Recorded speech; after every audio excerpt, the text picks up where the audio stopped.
ஓம் நம சிவாய.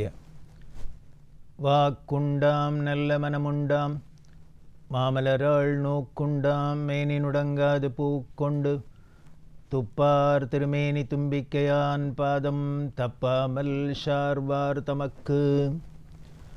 அரண்நாமமாயிரத்தில் சுச்சையே நமஹா அப்படின்னு பரிசுத்தமானவர் சிவபெருமான் அப்படிங்கிறத சொல்லித்து, இவர் பரிசுத்தமாக இருக்கிறது மட்டும் இல்லை, தன்னை வழிபடுற எல்லாரையும் சுத்தமாக்கக்கூடியவர், பரிசுத்தமாக்கக்கூடியவர் அப்படின்னு.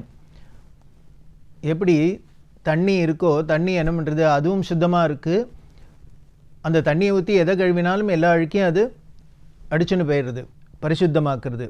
அதைப்போல் இவர் சுத்தமாக இருக்கிறது மட்டும் இல்லை, இவரை நினைக்கிறவர்கள், வழிபடுறவர் எல்லாரையும் பரிசுத்தமாக்கிறதுனால சுச்சையே நமஹா அப்படின்னு இவருக்கு சிறப்பு பெயராக சொல்லித்து, அடுத்த 552வது திருநாமம் ஓம் பூத நிஷேவிதாய நமஹா அப்படின்னு இருக்கு. இதோட பொருள் என்ன அப்படின்னா, மகான்களால், அதாவது பூர்வாச்சாரியர்களால், பெரியோர்களால் வணங்கப்பெற்றவர் அப்படின்னு அர்த்தம். இவரை எதுக்கு பெரிய மகான்கள்லாம் இவரை வணங்கணும் அப்படின்னார்? இதுக்கு முன்னால் சொல்லித்தே அந்த திருநாமத்துக்காக தான். அவர் பரிசுத்தமாக இருக்கிறதுனால, எல்லாரையும் பரிசுத்தமாக ஆக்கிறதுனால எல்லாரும் அவரை போய் வணங்குறார். அது வணங்குறதுலேயும் சாதாரண பாமர ஜனங்கள்லாம் மட்டும் இல்லை, பெரிய மகான்கள் அப்படின்னு சொல்லக்கூடிய பூர்வாச்சாரியர்கள் அப்படின்னு சொல்லக்கூடிய ஆச்சாரியன் அப்படின்னாலே வழிகாட்டி அப்படின்னு அர்த்தம். வழி நடத்தி செல்றவர் அப்படின்னு அர்த்தம். நம்மளை நல்வழியில் எது நமக்கு நன்மையோ, எதை நாம் அடைய வேண்டுமோ அந்த வழியில் நம்மளை அழைச்சி செல்றவர்கள் தான் ஆச்சாரியர்கள் அப்படிங்கிறோம். அவர்கள் எப்படி இருக்கா? மகான்களாக இருக்கா. மகத்துன்னா பெருசு அப்படின்னு பார்த்தோம். பெரியவர்களாக இருக்கிறதுனால அந்த பெரியோர்களால் வணங்கப்பட்டவர் அப்படின்னு இவருக்கு சொல்கிறதையே, இதுலேருந்து நமக்கு என்ன படிப்பினே அப்படின்னு, அப்பேற்பட்ட பெரிய பெரிய ஆளெல்லாமே அவர்கிட்ட போய் வணங்கியிருக்கா அப்படின்னா நாமளும் அங்கே போகணும் அப்படின்னு தான் அர்த்தம். நமக்கும் அது கிடைக்கணும், அந்த அருள் கிடைக்கணும் அப்படிங்கிறதுக்காக. அதனால்தான் பூத நிஷேவிதாய நமஹா அப்படின்னு சொல்லியிருக்கு. பெரிய பெரிய ஆள்லாம் வணங்கியிருக்கா அப்படின்னா யாரெல்லாம் பெரியவர்கள் அப்படின்னா, இனிமே அவரை வழிபட்டவர்களை பார்த்தாக்க இந்திராதி தேவர்கள்லேருந்து ஆரம்பித்து, இன்னும் பிரம்மாதி தேவர்கள்லேருந்து ஆரம்பித்து அத்தனை தேவர்களும் வணங்கியிருக்கா, அத்தனை ரிஷிகளும் வணங்கியிருக்கா, அத்தனை முனிவர்களும் வணங்கியிருக்கா. ஏன் இதுக்கு முன்னால் பார்த்தோமே, அசுரர்கள்லாம் அதை கொண்டு வணங்கியிருக்கா. இவர் அடியார்கள் கூட்டத்தை சேர்த்து கொள்ளக்கூடியவர் அப்படிங்கிற திருநாமத்தினால் பார்த்தோமே. அதனால் பாமரர்கள்லேருந்து பண்டிதர்கள்லேருந்து அத்தனை பேரும் வணங்கியிருக்கா. என்னென்னே தெரியாத திண்ணன் அப்படின்னு சொல்லக்கூடிய கண்ணப்ப நாயனார் மாதிரி இருக்கக்கூடிய ஒரு ஆதிவாசியிலேருந்து ஆரம்பித்து அத்தனை பேரும் இவர்கிட்ட பக்தி பண்ணி வணங்கியிருக்கா அப்படின்னா இதுதான் அவரோட பெருமை. ஏதோ இவர் ஒரு குறிப்பிட்ட ஆளுக்குத்தான், ஒரு குறிப்பிட்ட சமுதாயத்துக்குத்தான், ஒரு குறிப்பிட்ட மக்களுக்குத்தான் அப்படின்னு இல்லாத சர்வ ஜனங்களுக்கும், அனைத்து ஜனங்களுக்கும் அருளக்கூடிய ஒரு அன்புமயமாக இருக்கிறதுனால பூத நிஷேவிதாய நமஹா அப்படின்னு சொல்லியிருக்கு. அப்படி இந்திராதி தேவர்கள்லேருந்து எல்லாரும் இவரை, அவர்கள்லாம் நமக்கு வழிகாட்டிகள் தானே. அப்படி எப்படிலாம் வணங்கினா அப்படின்னா, தியாகராஜ லீலையில் இந்திரனை காத்தருளிய லீலை அப்படின்னு ஒரு லீலை. அதில் பார்த்தா சுதர்மை அப்படின்னு சொல்லக்கூடிய இந்திரலோகத்தில் இந்திரனோட அப்பா கஷ்யப பிரஜாபதி அவர் என்ன பண்ணார், ஒரு சமயம் ஒரு மாசி மாதம் கிருஷ்ணபக்ஷ பஞ்சமி, ஷஷ்டி, சப்தமி, அஷ்டமி அப்படின்னு சொல்லக்கூடிய 4 நாளில், 4 திதியில், அதாவது திதிங்கிறோம். இந்த திதியிலேருந்து தான் தேதி. திதின்னா தினம் அப்படின்னு, நாள் அப்படின்னு அர்த்தம். அதுலேருந்து தான் நமக்கு தேதி, டேட்டு எல்லாம் வந்திருக்கு. இந்த பஞ்சமி, ஷஷ்டி, சப்தமி, அஷ்டமி இந்த 4 நாளைக்கும் கஷ்யப பிரஜாபதி இந்திரலோகத்தில் போய் தேவர்களுக்கெல்லாம் என்ன பண்ணார், சிவபெருமானோட பெருமையை புராணங்கள்லேருந்து எடுத்து சொன்னார். பிரவச்சனம், ஒரு பெரிய நிகழ்ச்சி நடக்கிறது அப்படின்னு வச்சுப்போம். இந்த புராண பிரவச்சனத்தை இந்திரன் கேட்டான், இந்திராணியோட கேட்டுருக்கா. எல்லா தேவர்களும் கேட்டால் ரொம்ப ஆச்சரியமாக இருந்தது.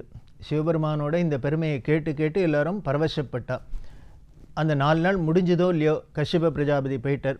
ஆனால் இந்திரனுக்கு என்ன ஆசை அப்படின்னா, இத்தனை நாளைக்கு 4 நாளைக்கு அப்பா சிவபெருமானோட இவ்வளவு பெருமையை சொன்னாரே, அப்போ ஏற்பட்ட அந்த சிவபெருமானை நேராக போய் கைலாயத்தில் பார்த்து வணங்கணும், அவரை பூஜை பண்ணணும் அப்படின்னு இவருக்கு ஆசை. அதனால் என்ன பண்ணார், நேராக தன்னோட மனைவியான இந்திராணியோட நேர கைலாயத்துக்கு போனார். கைலாயத்தில் போய் சிவபெருமானுக்கு இவர் அபிஷேகம் பண்ண புலோமஜை அப்படின்னு சொல்லக்கூடிய இந்திராணியை விட்டு கற்பக விருட்சத்திலேருந்து இருக்கக்கூடிய பூவெல்லாம் எடுத்துன்னு வந்து எல்லாம் அர்ச்சனை பண்ணி எல்லாம் பண்ணினார், வழிபட்டார். அப்படி வழிபடுறதே ஒரு ஆகாசவாணியாக அசரீரி குரல் கேட்டுது.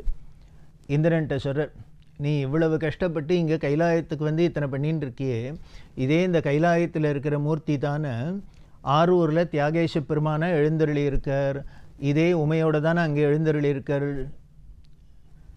அதனால் நீ அங்கேயே வழிபட்டிருக்கலாமே அப்படின்னு சொன்னால் இந்திரனுக்கு ஆச்சரியமாக இருந்தது. ஓ, இது நமக்கு தோணாத போயிடத்தே, இந்திரனுக்கு முன்னால் தெரியாதன்னு இங்கே இருக்கிறது, ஆரூரில் இருக்கிறது எல்லாம் தெரியும். இருந்தாலும் அந்த கைலாயத்தோட பெருமை இதெல்லாம் கேட்டதுனால அங்கே போய் பண்ணணும்னு ஆசையாக இருந்தது. இப்போ ஆகாசவாணியிலேயே வந்து இப்படி சொன்னோன்னே என்ன பண்ணார், நேர ஆரூருக்கு வரத்துக்கு தன்னோட அவர் நினச்ச இடத்துக்கு பறக்கக்கூடிய அந்த விமானம், அதில் புலோமஜையோட மனைவியோட வந்துன்னு இருக்கார். அப்படி வந்துட்டே இருக்கிறது பார்த்தான் பல்லரோமன் அப்படின்னு ஒரு அசுரன். அந்த அரக்கன் பார்த்தா இந்திரனுக்கு எப்பொழுதுமே அரக்கர்களுக்கும் அசுரர்களுக்கும் தேவர்களுக்கும் பகைதானே. இவர் ஆரூருக்கு மனைவியோட வரார் அப்படின்னு தெரிஞ்சோடனே என்ன பண்ணான், எதிர்த்தாப்பில் இன்னொரு விமானத்தில் இவன் போகிறான். இந்த பல்லரோமன் போய் இந்திரனோட விமானத்தில் மோதினான். ஆகாய வெளியிலேயே ஆக்சிடென்ட்டு ஆகிடுத்து. பண்ணினா இந்திரனோட விமானம் தலைகீழ கவுந்துடுத்து. கவுந்தா இப்போது அங்கேருந்து 2 பேரும் கீழே விழுந்துட்டுருக்கா. இந்திரனும் இந்திராணியும் கீழே விழுந்துட்டுருக்கா. இதோ கதின்னு விமானமும் விழருது. இதை பார்த்தர் தியாகேஷ பெருமான். இவன் விழுந்தாக்க இவருக்கு இவாளுக்கு முடிஞ்சு போயிடும் காலம் அப்படிங்கிறதுனால என்ன பண்ணார், விழறத்தே கீழே எந்த இடத்துல விழறான்னர், கங்கையும் யமுனையும் கலக்கிற இடம், அந்த திரிவேணி சங்கமம் அப்படின்னு சொல்கிறமே பிரயாக க்ஷேத்திரம், அந்த இடத்துல வந்து இவ விழப்போகிறா. உடனே கங்கைக்கு சிவபெருமான் ஆர்டர் கொடுக்குறார். இந்த இந்திரனும் இந்திராணியும் விழுந்துருக்கா, இங்கே உங்ககிட்ட தான் வந்து தண்ணியில் விழப்போகிறா, ஆனால் தண்ணியில் மூழ்கி அவர்களுக்கு காலம் ஆகிடாத, நீ அவர்களை பாதுகாக்கணும். பாதுகாக்கிறதோடு இல்லை, அவர்கள் என்ன தரிசனம் பண்ணணும்னு ஆசைப்பட்டு ஆரூருக்கு வந்துருக்கா, அதனால் அவர்களை அங்கே கொண்டு சேர்க்க வேண்டியது உன்னோட கடமை அப்படின்னு கங்கைக்கு ஆர்டர் போட்டார். இப்போ இவா 2 பேரும் அந்த தண்ணியில் விழறாளோ இல்லையோ, அப்போது இந்திராணி வேண்டிண்டா, உங்களை தரிசனம் பண்ண உங்களோட பெருமையை கேட்டுட்டு கைலாயத்துக்கு போய் பூஜை பண்ணிவிட்டு இங்கே ஆரூரில் வந்து தியாகேஷ பெருமானை நாங்கள் வழிபடணும்னு நினச்சின்னு வரத்தே இப்படி ஒரு விபத்து ஏற்பட்டுடுத்தே, அப்படின்னு எங்களை காப்பாற்ற வேண்டியது உன்னோட பொறுப்பு அப்படின்னு இந்திராணியும் வேண்டிக்க, இந்த கங்கையில் வந்து விழற சமயத்தில் கங்கையில் என்ன பண்ணால் கங்காதேவியோட ஒரு சங்கல்பத்தினால அது ஒரு நீர் ஓடமாக எடுத்து அந்த ஓடத்தில் வந்து விழுந்தா. இப்போ 2 பேருக்கும் ஆச்சரியம், என்ன தண்ணியில் விழுந்தாக்க திடீர்னு அங்கே ஒரு போட்டு வராப்பில் வந்ததுன்னா இது எப்படி என்னன்னு யோஜனை பண்ணுறது கங்காதேவி சொல்கிறா, இது சிவபெருமானோட ஆணை, அதனால் நான் உனக்காக உன் உயிரை காப்பாற்றுறதுக்காக இது பண்ணியிருக்கு, கவலைப்படாத, இன்னும் அரை முகூர்த்தத்துக்குள்ளே ஒன்றை ஆரூரில் தியாகேஷ பெருமானுக்கிட்ட கொண்டு சேர்த்துருவேன் அப்படின்னு. இது எங்கே பிரயாக எங்கே இருக்குது, ஆரூர் எங்கே இருக்குது, எப்படி சேர்ப்ப அப்படின்னு, அதை பற்றி உனக்கு கவலை இல்லை, கொண்டு சேர்ப்போம், ஏன்னா சிவபெருமானோட ஆணை அப்படி. அப்படி இருக்கிறதே நீருக்கு அடியால் ஒவ்வொரு நீர்நிலைகள்லாம் கடந்து கடந்து கடந்து அது எப்படி ஒரு வேகமாக கடந்தது அப்படின்னு அரை முகூர்த்தத்துக்குள்ளேன்னு டைம் வேறுனா சொல்லியிருக்கா. நான் ஒன்று கொண்டு ஆரூரில் சேர்த்துட்றேன் அப்படின்னு சொன்னால் பரவாயில்ல, அது இன்றைக்கேவும் சேர்க்கலாம், ஒரு நாள் கழித்து சேர்க்கலாம், ஒரு வாரம் கழித்து சேர்க்கலாம், அரை முகூர்த்தத்துக்குள்ளே உனக்கு கொண்டு சேர்த்துட்றேன் அப்படின்னு சொன்னதுனால அப்படி எல்லா நீர்நிலைகளையும் தாண்டி கடைசியில் எங்கே வந்ததுன்னு காவேரி நதிக்கு வந்து அங்கேருந்து கமலாலயம் அப்படின்னு சொல்லக்கூடிய ஆரூரில் பின்னால் தானே குளம் இருக்குது, அந்த கமலாலயத்தில் வந்து அந்த நீர் ஓடத்தோடு எழுந்திருக்கிறா 2 பேரும். ஏந்துனா கங்காதேவி சொன்னால், இன்னுமே என்னோடய வேலை முடிஞ்சது, சிவபெருமான் எனக்கு இட்ட ஆணை உங்களை கொண்டு ஆரூரில் சேர்க்கணும் அப்படின்னு. சேர்த்தாச்சு, உன்னோட விருப்பப்படி நீ தியாகேஷ பெருமானை தரிசிக்கலாம் அப்படின்னு சொல்ல, அங்கே கமலாலயத்தில் ரிஷிகள் இன்னும் சாதுக்கள் எல்லாரும் எல்லாரும் நீராடிண்டு ஜபம் பண்ணிட்டு எல்லாம் பண்ணிட்டு இருக்கா. அவள் வேலையை பார்த்துட்டு இருக்கா இல்லையா 4 கரையிலையும். இப்போ திடீர்னு கமலாலயத்துலேருந்து ஒரு விமானம் மாதிரி, நீர் விமானம் மாதிரி வெளியில் எழும்புறது. பார்த்தா ஜெகஜோதியாக 2 பேரும் வரா. யார்? இந்திரனும் இந்திராணியும். எல்லாருக்கும் ஆச்சரியம், என்ன திடீர்னு தண்ணிக்குள்ளேருந்து யாரோ 2 பேர் ஏந்துன்னு வரவா சாதாரண ஆள் இல்லை. பார்த்தா உடனே எல்லாரும் ஓடி வந்து இந்திரன்னா தேவேந்திரனா வந்திருக்கா. எல்லாரும் வணங்கி, என்ன அதிசயமாக இருக்குது கமலாலயத்துலேயும் வரேன்னா. உடனே இந்திரன் கதையெல்லாம் சொல்கிறார். நாங்கள் கைலாயத்துக்கு போனோம், அங்கே போய் பூஜை பண்ணோம், எங்களுக்கு ஆகாயவாணி வந்தது, கைலாயத்தில் இருக்கிற இறைவன் தான் இங்கேயும் இருக்கார் அப்படின்னு. அதனால் தரிசிக்கலான்னு வரத்தியே தான் பல்லரோமன்கிற அரக்கனோட சூழ்ச்சியினால் எங்களுக்கு விபத்து ஏற்பட்டு சிவபெருமானோட அருளால் கங்காதேவியால் காப்பாற்றப்பட்டு இங்கே வந்து சேர்ந்துருக்கோம் அப்படின்னா. இத்தனை நடந்திருக்கு அப்படின்னா தியாகேஷ பெருமானோட பெருமை என்ன அப்படின்னு எல்லாருக்கும் ஆச்சரியம். உடனே எல்லாரும் கூட்டமாக வந்து இந்திராணியோட தியாகேஷ பெருமானை ஆராதிக்கிறதா அந்த தியாகராஜ லீலை சொல்லுது.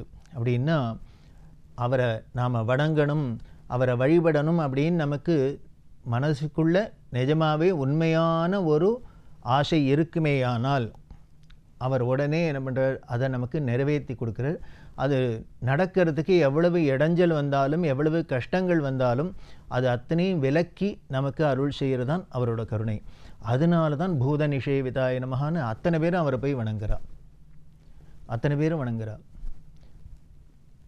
வியாகிரபாதர் அப்படிங்கிற ரிஷி எப்படி வந்து வணங்கியிருக்கார் அப்படிங்கிறத நமக்கு எல்லாருக்கும் தெரியும்.